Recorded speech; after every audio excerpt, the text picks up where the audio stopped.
Hello students, welcome back to my channel A2 Tips and Tricks. In the video நம்ம என்ன பார்க்க போறோம்னா income taxல income from house property chapter sums தான் பார்க்க போறோம். ஓகே, ஸோ நான் ஆல்ரெடி 1 to 39 sums வந்துட்டு அப்லோட் பண்ணியிருக்கேன். இப்போ நம்ம ரிமைனிங் சம்ஸ் பார்க்கலாம். ஓகே, ஸோ 1 to 39 sums வரைக்கும் அப்லோட் பண்ண வீடியோஸோட லிங்க்கை வந்து நான் ஃபஸ்ட் கமெண்ட்ல வச்சுருக்கேன். நீங்கள் அந்த லிங்க் கிளிக் பண்ணி கூட நீங்கள் எல்லா சம்ஸும் ரிவைஸ் பண்ணி பார்த்துக்கலாம். ஓகேவா? ஸோ இப்போ நம்ம டேரெக்டாக சம் நம்பர் 40 பார்க்கலாம்.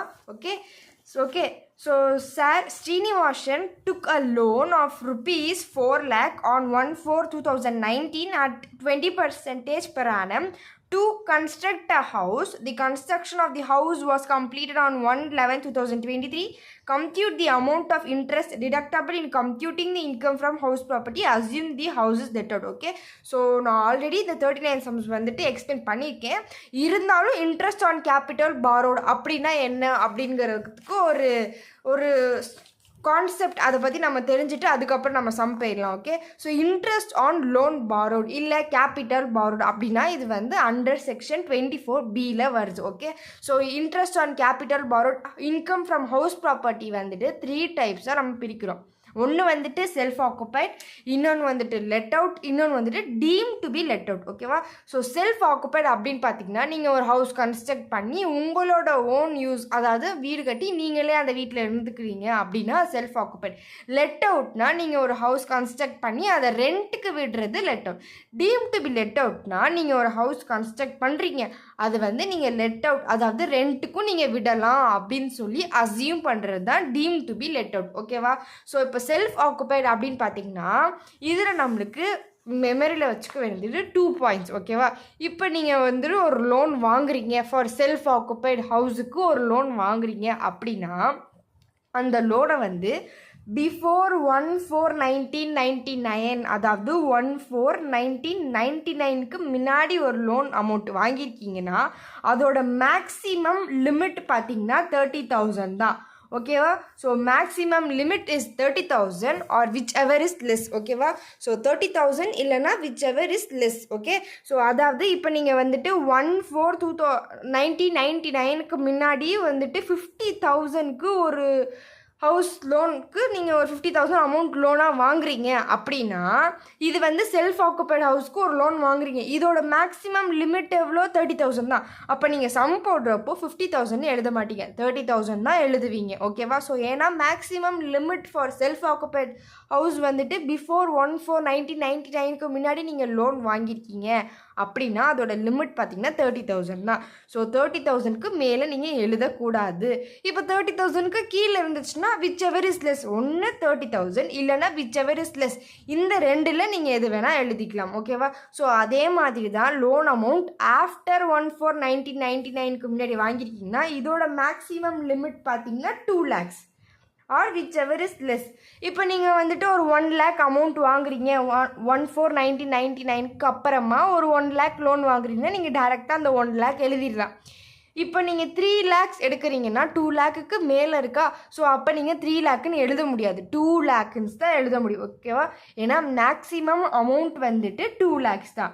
ஸோ இதை தான் நீங்கள் ஞாபகம் வச்சுக்கணும். பிஃபோர் 1/4/1999னா அதோட லிமிட் 30,000, ஆஃப்டர் 1/4/1999னா அதோட லிமிட் வந்துட்டு 2 lakhs. ஓகேவா? நெக்ஸ்ட் லெட் அவுட்க்கும் டீம் டு பி லெட் அவுட்க்கும் ரெண்டுத்துக்குமே ஒரே மாதிரியான கான்செப்ட் தான். ஸோ இதுக்கு தனி அதுக்கு தனி அந்த மாதிரி கான்செப்ட்லாம் கிடையாது. ஓகே, ஸோ மேக்ஸிமம் லெட் அவுட்டில் பார்த்தீங்கன்னா pre construction interest, post construction interest. ஓகேவா? ஸோ ப்ரீ கன்ஸ்ட்ரக்ஷன் இன்ட்ரெஸ்ட் அப்படின்னு பார்த்தீங்கன்னா 5 ஈக்குவல் இன்ஸ்டால்மெண்ட் வச்சு கேல்குலேட் பண்ணுறது வந்துட்டு 5 ஈக்குவல் இன்ஸ்டால்மெண்ட். எப்படி நம்ம ப்ரீ கன்ஸ்ட்ரக்ஷன் இன்ட்ரெஸ்ட் கண்டுபிடிக்க போகிறோம்னா டேட் ஆஃப் லோன் பாரோட், அதாவது என்றைக்கு நம்ம லோன் வாங்கியிருக்கோம் அந்த டேட். நெக்ஸ்ட்டு பார்த்தீங்கன்னா date of repayment of loan, லோனை ரீபேமெண்ட் பண்ணியிருக்க டேட். ஓகே, நெக்ஸ்ட்டு பார்த்தீங்கன்னா டேட் ஆஃப் கம்ப்ளீஷன், இந்த டேட். ஓகேவா? ஸோ இந்த 3 டேட்டில் என்றைக்கு நம்ம கன்ஸ்ட்ரக்ஷன் பண்ணியிருக்கோம் கம்ப்ளீட், அதாவது கன்ஸ்ட்ரக்ஷன் கம்ப்ளீட் ஆன டேட்டும் ரீபேமெண்ட் ஆஃப் டேட், இந்த 2 டேட்டில் எந்த டேட் சீக்கிரமாக இருக்குது? இது பாருங்கள் 31/7/2023. ஓகே, 2023, இது வந்து 2025. இந்த 2 வருஷத்தில் எந்த வருஷம் சீக்கிரமாக இருக்குது? 2023 தான் சீக்கிரமாக இருக்குது. ஸோ ப்ரீ கன்ஸ்ட்ரக்ஷன் இன்ட்ரெஸ்ட் எப்படி கால்குலேட் பண்ணுவீங்கன்னா, எந்த வருஷம் சீக்கிரமாக இருக்கோ அந்த வருஷத்தோட டேட்டை எடுத்து டேட் ஆஃப் லோன் பாரோடுக்கும் date of repayment of loan அந்த வருஷத்துக்கு 17, 18, 18, 19, 20, 21, 21, 22, 22, 23 வரைக்கும் நம்ம கேல்குலேட் பண்ணி இந்த வேல்யூவை நம்ம டிவைடட் பை 5 பண்ணுவோம். ஏன்னா ப்ரீ கன்ஸ்ட்ரக்ஷனோட இன்ட்ரெஸ்ட்டை வந்து 5 ஈக்குவல் இன்ஸ்டால்மெண்ட்டை நம்ம டிவைட் பண்ணுறோம். ஸோ நீங்கள் கண்டுபிடிக்கிற இன்ட்ரெஸ்ட்டோட அமௌண்ட்டை டிவைடட் பை 5 பண்ணுவோம். ஓகேவா? ஸோ ப்ரீ கன்ஸ்ட்ரக்ஷன் இன்ட்ரெஸ்ட்னாவே டிவைடட் பை 5. ஓகேவா? ஸோ அதே மாதிரி ப்ரீ கன்ஸ்ட்ரக்ஷன் இன்ட்ரெஸ்ட் கண்டுபிடிக்கிறதுக்கு டேட் ஆஃப் கம்ப்ளீஷனோட டேட் உங்களுக்கு ரொம்ப முக்கியம். இப்போ கொஸ்டினில் டேட் ஆஃப் கம்ப்ளீஷனே கொடுக்காம ப்ரீ கன்ஸ்ட்ரக்ஷன் இன்ட்ரெஸ்ட் கண்டுபிடிங்க, இல்லைன்னா நார்மலாகவே இன்ட்ரெஸ்ட் கண்டுபிடிங்க அப்படின்னா உங்களால் கண்டுபிடிக்க முடியாது. Without the date of completion we cannot find the pre construction interest amount. ஓகேவா? நெக்ஸ்ட் நம்ம சம் டேரெக்டாக போயிடலாம். ஓகே,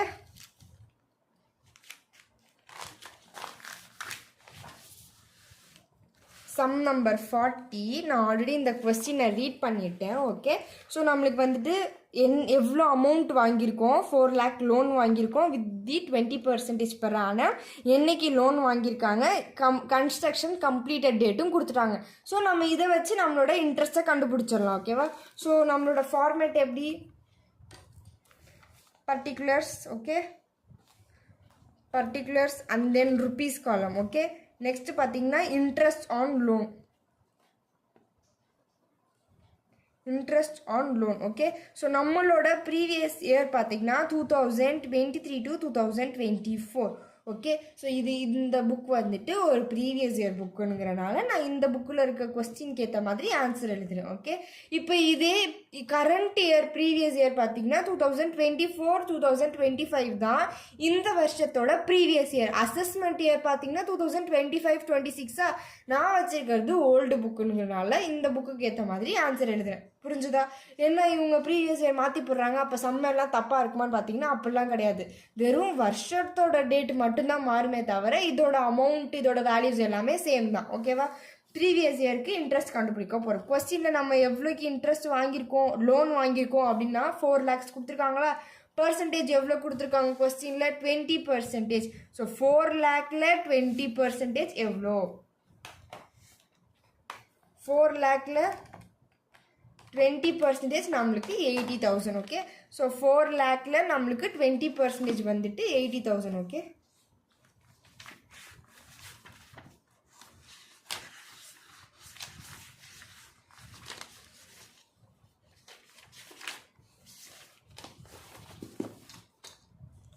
நெக்ஸ்ட் நம்ம பார்க்க போகிறது ப்ரீ கன்ஸ்ட்ரக்ஷன் இன்ட்ரெஸ்ட் கண்டுபிடிக்க போகிறோம். ப்ரீ கன்ஸ்ட்ரக்ஷன் இன்ட்ரெஸ்ட் இல்லைன்னா ப்ரீ கன்ஸ்ட்ரக்ஷன் பீரியட்னா கூட நீங்கள் எழுதிக்கலாம். ஓகே, ஸோ கொடுத்துருக்க அமௌண்ட்டில் அந்த பர்சன்டேஜோட மல்டிப்ளை பண்ணி டேரெக்டாக எழுதுறது தான் உங்களோட ஃபஸ்ட் ஸ்டெப். நெக்ஸ்ட் ஸ்டெப் தான் நம்மளோட pre construction period. So pre construction period எப்படி சொல்லியிருக்கேன்? டேட் ஆஃப் லோன் பாரோட் என்னைக்கு நம்ம வாங்கியிருக்கோம்? 2019.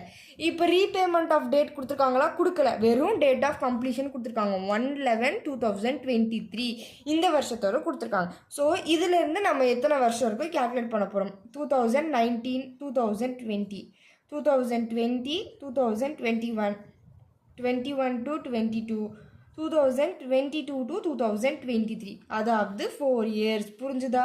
டேட் ஆஃப் கம்ப்ளீஷன் 2023ன்னு கொடுத்துருக்காங்க. ஸோ இதிலேருந்து நம்ம வந்து 19, 20, 2021, 21, 22, 22, 23. ஓகேவா? ஸோ இது நம்மளுக்கு 4 years. ஓகே, ஸோ நம்ம கண்டுபிடிச்ச இன்ட்ரெஸ்ட் ஆன் லோன் அமௌண்ட் என்னது? 80,000. எத்தனை வருஷத்துக்கு இருக்குது pre construction? 4 years. So 80,000 into 4. புரிஞ்சுதா? ஏன் இன்ட்டு 4 போடுறோன்னா 4 வருஷத்துக்கு தான் அந்த இன்ட்ரெஸ்ட் அமௌண்ட் எவ்வளோன்னு கண்டுபிடிக்க போகிறோம். ஸோ 80,000 into 4 நம்மளுக்கு வந்துட்டு 3,20,000. ஓகேவா? 3,20,000. இப்போது ப்ரீ கன்ஸ்ட்ரக்ஷன் இன்ட்ரெஸ்ட்னாவே நம்ம எத்தனை இன்ஸ்டால்மெண்ட்டுக்கு பண்ண போகிறோம்? 5 installment, 5 annual இன்ஸ்டால்மெண்ட். ஓகேவா? So 3,20,000 divided by 5. புரிஞ்சுதா?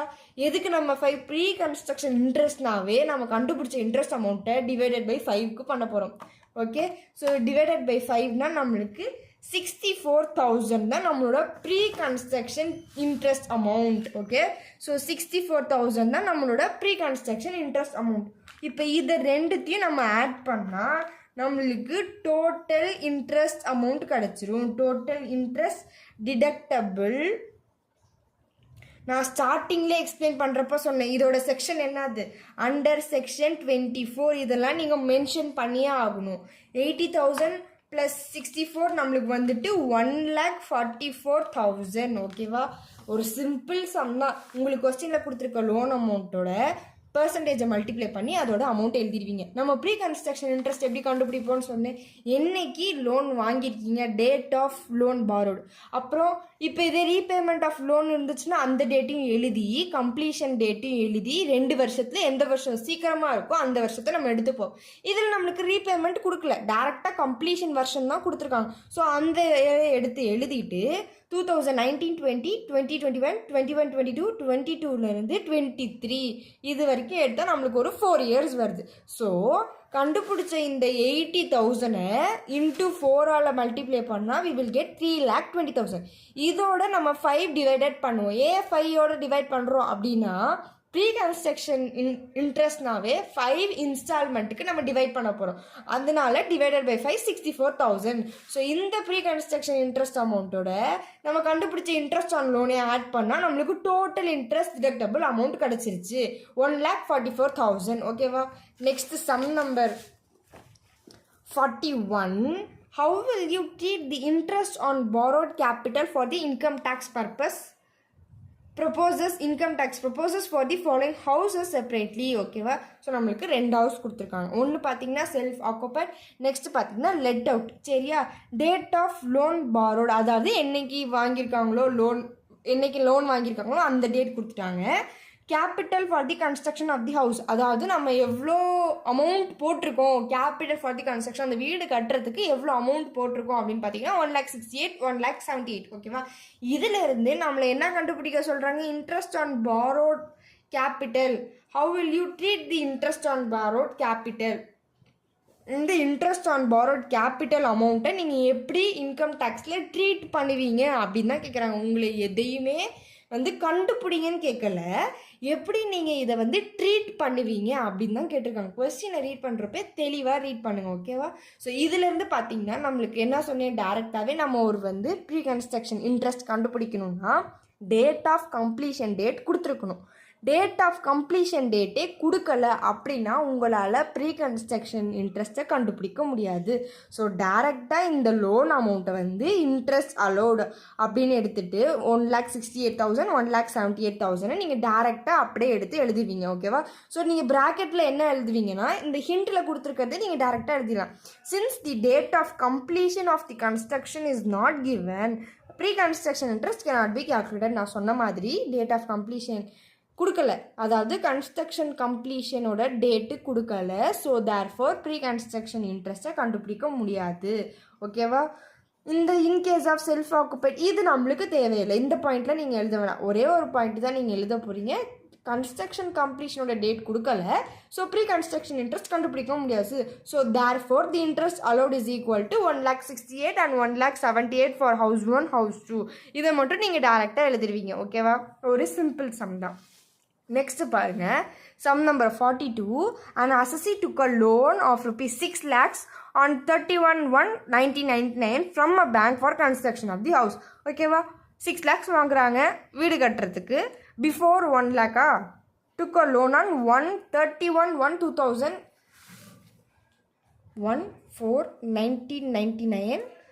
பிஃபோரா ஆஃப்டரா அப்படின்னு நீங்கள் ஸ்டார்டிங்லேயே கண்டுபிடிச்சிக்கணும். பிஃபோர்னா என்ன சொன்னேன், 30 தான் மேக்ஸிமம்.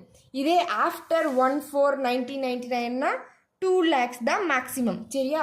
இப்போது இவங்க வாங்கியிருக்கிறது எப்போ வாங்கியிருக்காங்க, 1/4/1999க்கு பிஃபோரே வாங்கிட்டாங்க. அதாவது ஏப்ரல் மாதத்தில் வாங்காமல் ஜனவரி மாதத்துலேயே வாங்கிட்டாங்க. So it comes under before 1/4/1999. அப்போனா இதோட மேக்ஸிமம் லிமிட் 30,000 தான். ஓகேவா? ஸோ நீங்கள் ஒரு சம் படிக்கிறப்பே அதோட செல்ஃப் ஆக்குப்பைட்னா அதோட இந்த ரூல் பார்த்துடணும். டேட் ஆஃப் கம்ப்ளீஷன்லாம் கொடுத்துருக்காங்களா ப்ரீ கன்ஸ்ட்ரக்ஷன் இன்ட்ரெஸ்ட் கால்குலேட் பண்ணுறதுக்கு, அதையும் நீங்கள் வந்து பார்க்கணும். ஓகேவா? இப்போ நம்மளுக்கு வந்து 6 lakhs வாங்கியிருக்காங்க, 15% per annum. The construction is completed on 30/12/2002. Okay, completion டேட்டும் கொடுத்துட்டாங்க. The entire loan is still outstanding. Compute the interest allowable for the assessment year 2024 to 2025. நான் ஆல்ரெடி சொன்ன மாதிரி இது ப்ரீவியஸ் இயர் புக்குங்கிறனால அசஸ்மெண்ட் இயர் 2024-25 இருக்குது. இப்போ உங்களோட கரண்ட் புக்கில் பார்த்தீங்கன்னா அசஸ்மெண்ட் இயர் 2025-26 அப்படின்னு இருக்கும். ஓகேவா?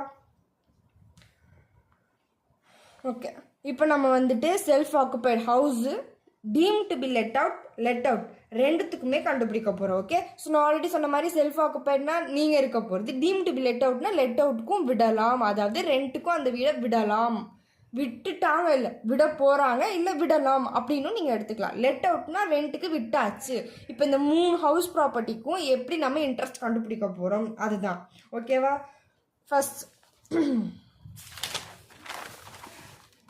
இந்த 40th சம் போட்ட மாதிரி அதே ப்ரொசீஜர் தான், பர்டிகுலர்ஸ் அண்ட் ருபீஸ் காலம். ஓகேவா? இது வந்து ஃபஸ்ட்டு நம்ம பண்ண போகிறது செல்ஃப் ஆக்குபைட் ஹவுஸுக்கு. ஓகே, ஸோ செல்ஃப் ஆக்குபைடுக்கு ஓகே, ஸோ நம்ம எடுத்தோன்னே என்ன கண்டுபிடிக்க போகிறோம்? கொடுத்துருக்க லோன் அமௌண்ட்டில் அந்த பர்சன்டேஜ் போட்டு இன்ட்ரெஸ்ட் ஆன் லோன் கண்டுபிடிக்க போகிறோம். Okay, so interest on loan. Okay, so interest on loan எவ்வளோக்கு வாங்கியிருக்காங்க? Loan amount 6 lakhs. எத்தனை பர்சன்டேஜ்? 15%. ஓகேவா? ஸோ நம்மளுக்கு வந்துட்டு 6 lakhsல 15% பார்த்தீங்கன்னா 90,000. ஓகே, இப்போ செல்ஃப் ஆக்குபைட்னாவே 1/4/1999 பிஃபோராக இருந்துச்சுன்னா மேக்ஸிமம் லிமிட் எவ்வளோ சொன்னேன்? 30,000 or whichever is less, அதாவது 30,000 இல்லைன்னா 30,000 கீழே.